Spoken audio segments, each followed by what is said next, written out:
everyone, welcome to our YouTube channel. It's Keshav Learners. So in this video we are going to study the question answers of chapter number 8 of class 6 NCERT history. तो देखो, जैसे कि हमने अपनी class 6 की NCERT की series जो है वो स्टार्ट कर रखी थी, उसके अंदर हमने अपने 7 चैप्टर्स कवर कर लिए थे विद क्वेश्चन आंसर्स. तो आज के इस वीडियो में हम पढ़ने वाले अपने क्लास 6 NCERT के question answers of chapter number 8. इसकी एक्सप्लेनेटिव वीडियो चैप्टर की मैंने जो है चैनल पर अपलोड कर दिया, और मैंने जो फाइल्स है जो आपने बोली थी वो भी मैंने उस पर अपलोड जो है वो कर रखी है. ठीक है, तो प्लीज़ चैनल को सब्सक्राइब कर दीजिएगा और वीडियो को लाइक कर दीजिएगा और बने रहिएगा हमारे चैनल के साथ, ताकि आपको मिलता रहे बहुत ही अच्छी क्वालिटी का कंटेंट. तो चलिए स्टार्ट करते हैं अपने क्वेश्चन आंसर्स बिना टाइम वेस्ट करें.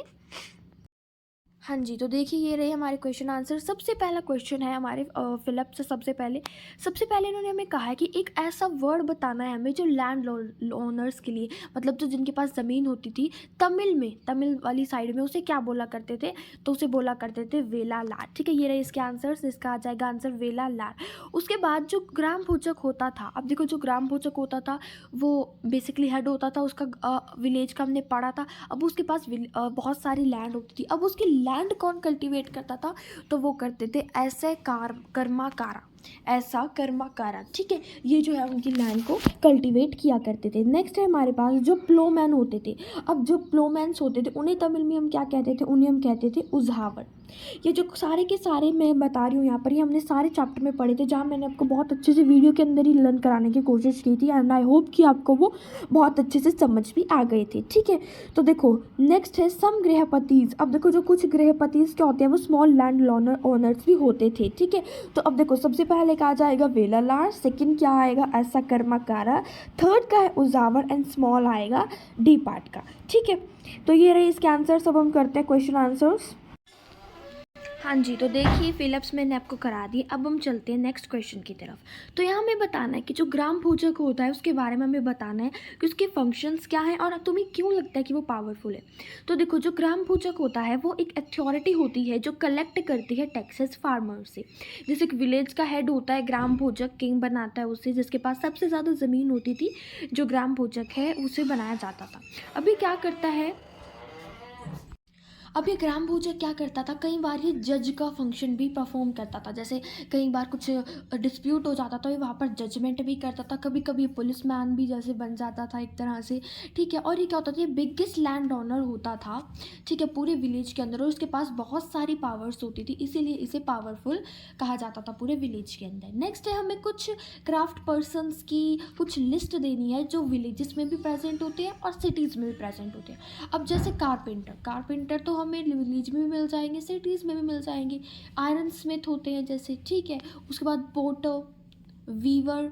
ठीक है, ये सब. और हमें यहाँ पर लिख सकते हैं ब्लैक स्मिथ भी, क्योंकि लोहार आजकल ऐसा कुछ नहीं है कि बाजार में नहीं है. ठीक है, तो नेक्स्ट है हमारे पास, हमें इनके लिए करेक्ट वर्ड जो है वो करेक्ट आंसर चूज़ करना है. रिंग जो वेल्स होते थे, रिंग वेल्स जो होते थे वो किस लिए यूज़ किए जाते थे, वो यूज़ किए जाते थे, एक सेकेंड, ड्रेनेज के लिए. किसके लिए यूज़ करे जाते थे, जो मैंने आपको बताया था रिंग वेल्स होते थे अंदर के, मतलब कि जो घर के वाले लोग होते थे वो भी उन्हें अच्छे से यूज़ कर पाते थे और बाहर के भी, तो ड्रेनेज के लिए यूज़ होते थे. नेक्स्ट है punch marked coins were made up of. अब देखो जो पंच मार्क कॉइन्स हमने पढ़े थे वो किसके बने होते थे, वो सिल्वर के बने होते थे.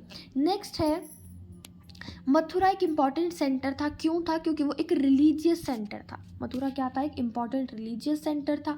अब जो श्रेणीज हैं वर एसोसिएशन ऑफ, किसकी एसोसिएशन होते थे, श्रेणीज क्या होते थे, ग्रुप होते थे जो क्राफ्ट पर्सन्स बनाया करते थे. ठीक है, तो देखो मैंने आपको फिलिप्स बता दिए हैं, एमसीक्यू हमने कर लिए, 2 क्वेश्चन कर लिए हैं. नेक्स्ट क्वेश्चन की तरफ चलते हैं. अब देखो which of the iron tools shown on page 87 would have been important for agriculture, what would the other tools have been used for. अब देखो 87 पेज पे आपको टूल्स की फोटो दी गई है, वहाँ से हमें ये बताना है कि इनमें से कौन से टूल्स ऐसे हैं जो एग्रीकल्चर के लिए इंपॉर्टेंट है. ठीक है, और बाकी के जो टूल्स हैं वो किस चीज़ के लिए यूज़ होते हैं. तो देखो इसमें जो सिकल टूल है, सिकल जो टूल है वो एग्रीकल्चर के लिए इंपॉर्टेंट होता है. ठीक है, इसे चॉप कर, और जो एक्स होता है, एक्स किसके लिए यूज़ होता है, वुड को काटने के लिए. ठीक है, और जो बाकी जो टोंग्स इसमें दिखाए गए हैं इन्हें हम यूज़ करते हैं किचन के लिए.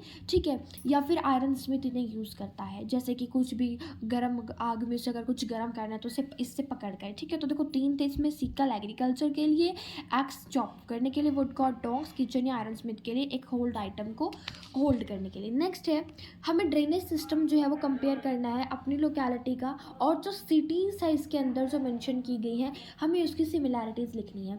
तो सबसे पहले तो देखो आप बता सकते हो कि हमारे जो मॉडर्न ड्रेनेज सिस्टम है वहाँ पर पाइप्स है, पाइप से बने हुए हैं। जो पाइप्स हैं वो प्लास्टिक के या कंक्रीट या मेटल के बने हुए हैं। और सिटीज़ के अंदर लेसन में हमें दिखाया गया कि वहाँ पर क्या होते थे, ड्रेनेज के लिए रिंग्स वाले रिंग्स जो एक तरह से वो क्रिएट करे गए थे, बनाए गए थे, ठीक है। और जो रिंग्स है वो ट्यूब लाइक स्ट्रक्चर होते थे, जिन्हें जो यूज़ होता था इन ट्यूब्स का, और जो क्रेमिक होती है वो बिल्कुल क्या है, सिमिलर सा होता है जैसे कि, ठीक है। बट जो यूज़ होता था इनका रिंग्स का उन सिटीज़ के अंदर वो थोड़ा डिफरेंटली हुआ करता था। अब ये हमने इसमें पढ़ा। नेक्स्ट है, नेक्स्ट क्वेश्चन आप खुद करोगे, it's a activity for you. अब देखो मैंने दोनों के आंसर प्रोवाइड कर दिया, ये आपके लिए एक एक्टिविटी है, ठीक है। इन्हें आप खुद करोगे। आंसर आप रेफरेंस के लिए देख सकते हो यहाँ से, ठीक है। ठीक है जी, चलो।